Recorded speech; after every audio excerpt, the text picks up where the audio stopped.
Depuis plusieurs semaines, la vie de Nathalie Baye est distillée par le journal du dimanche.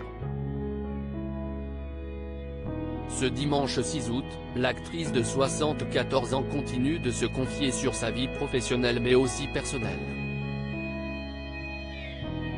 L'occasion de découvrir les multiples et différents troubles dont la maman de Laura Smet souffre. Nathalie Baye l'avait déjà évoqué par le passé, elle souffre de dyslexie depuis l'enfance. Un trouble que l'actrice a su maîtriser au fil du temps, pour qu'il ne soit pas un handicap dans sa carrière. Lors d'une interview accordée à Marie-Claire, l'ex-compagne de Johnny Hallyday avait révélé que la lecture compulsive l'avait beaucoup aidé à progresser, même si tout n'est pas encore parfait. J'éprouve encore de grosses difficultés avec les noms propres. Si je rencontre un Monsieur Trianon, je vais l'appeler Monsieur Triton.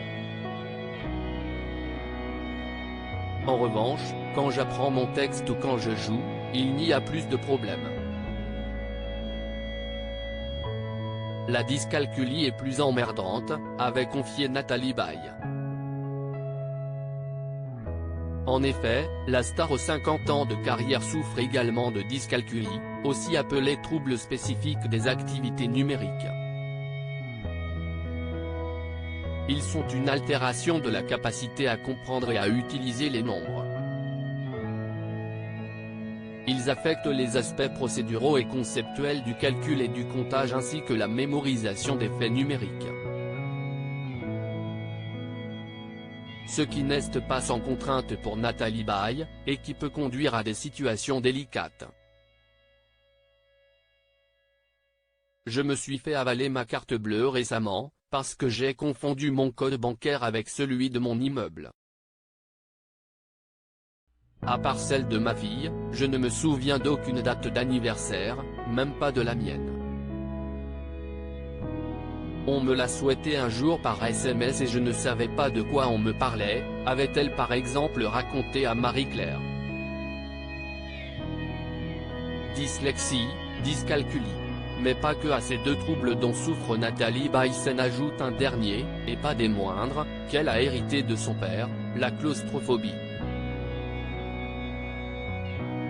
Ce dernier est encore plus handicapant comme le raconte le journal du dimanche, elle connaît une peur irraisonnée à l'idée de se retrouver dans un espace clos. Les ascenseurs totalement fermés, les voitures s'emportent à l'arrière, les IRM dans les hôpitaux, les pièces dénudées de fenêtres sont impossibles pour elle. Et lorsque Nathalie Baye s'est mise à consulter un psychanalyste pour remettre un peu d'ordre dans sa vie personnelle, l'actrice s'est retrouvée à un problème de taille. Le cabinet du psychanalyste qu'elle allait voir à Paris était situé au-delà du 10e étage d'une tour. L'ascenseur était clos. Nathalie montait à pied, raconte le JDD. Sur sa claustrophobie, Nathalie Baye n'a qu'une chose à dire, je ne peux pas lutter contre. Si est irrationnel.